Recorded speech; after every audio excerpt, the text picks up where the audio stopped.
Bonjour.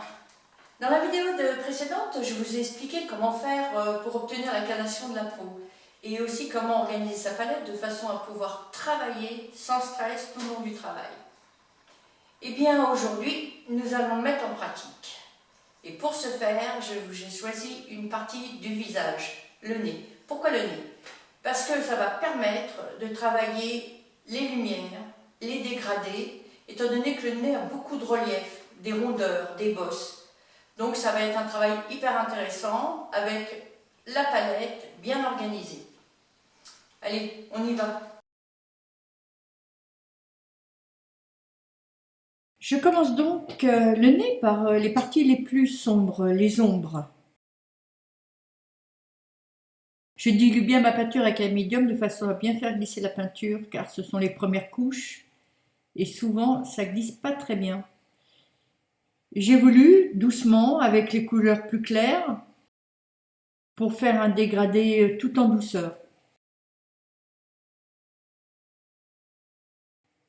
Voilà, j'estompe avec les doigts, c'est plus facile pour la première couche.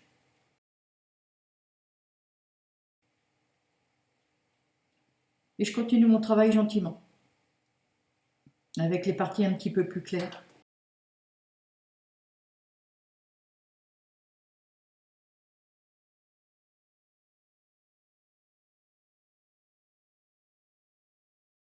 Je descends vers le bas du nez.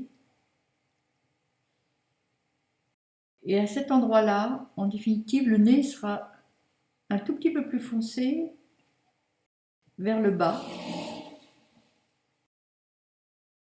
Voilà, c'est très important de faire ces ombres vers le bas puisque le nez se recourbe à cet endroit-là et donc fait une belle ombre.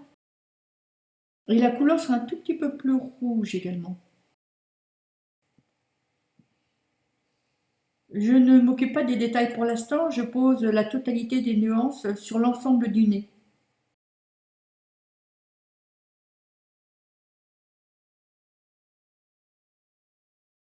Et je reprends bien pour moduler les dégradés, gentiment.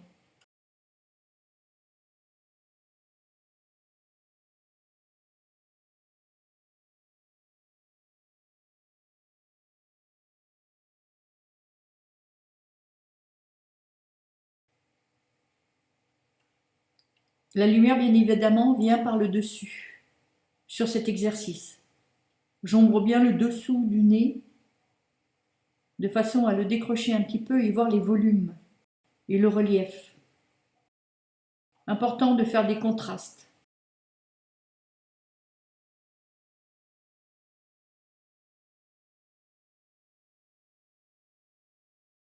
Vous pourrez remarquer que j'utilise toute ma petite gamme de couleurs que j'ai travaillé au préalable avant sur la palette.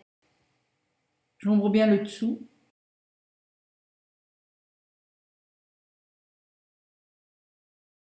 Je vais attaquer maintenant la narine.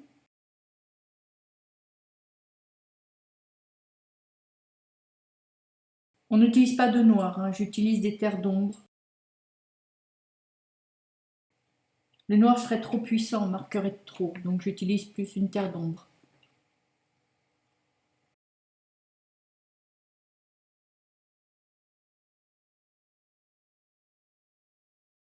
Que j'estompe et que je replace plus net par la suite.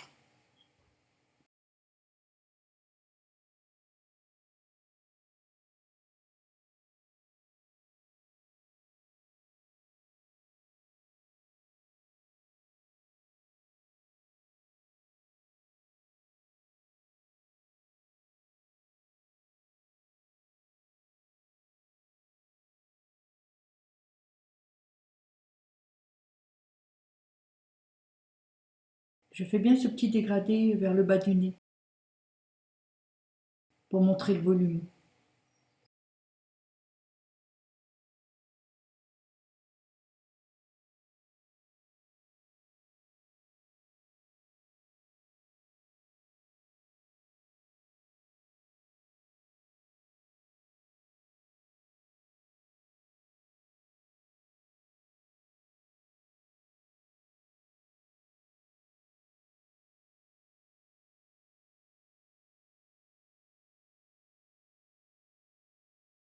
Voilà. Je casse un petit peu la ligne qui est trop rigide là en mettant une ombre sur le nez pour que ça fasse beaucoup plus naturel. Une éclaircie. Très important de mettre l'éclaircie au bout du nez puisque c'est une partie prédominante, donc qui prend directement la lumière.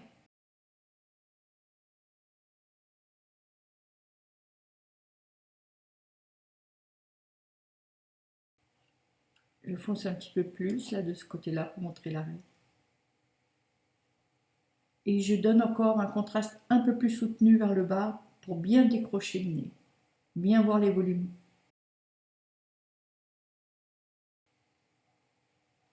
Les contrastes sont importants, très importants, pour voir les volumes, que ce soit n'importe quelle partie du corps.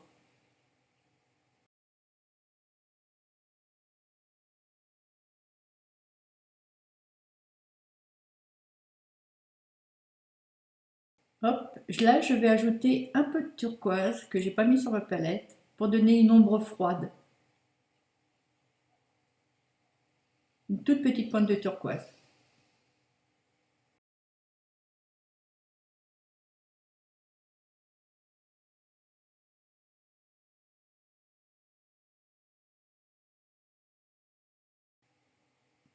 Là, j'intensifie les contrastes.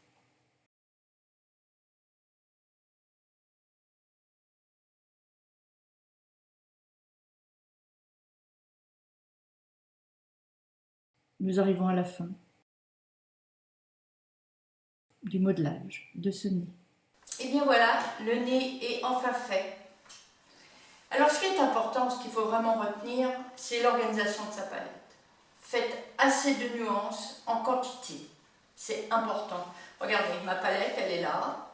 J'ai encore les dégradés. C'est-à-dire que j'ai encore la quantité de peinture si je voulais continuer. Je n'ai pas besoin d'en refaire, de refaire des mélanges et de risquer de ne pas être vraiment dans les mêmes couleurs. C'est important, c'est vraiment très important. Alors essayez-vous, faites un nez, une oreille, ce que vous voulez. Et puis si vous avez des idées, si vous voulez savoir des choses que vous ne connaissez pas encore, eh ben, mettez-les-moi dans les commentaires, je vous ferai des démos selon vos idées, selon vos besoins.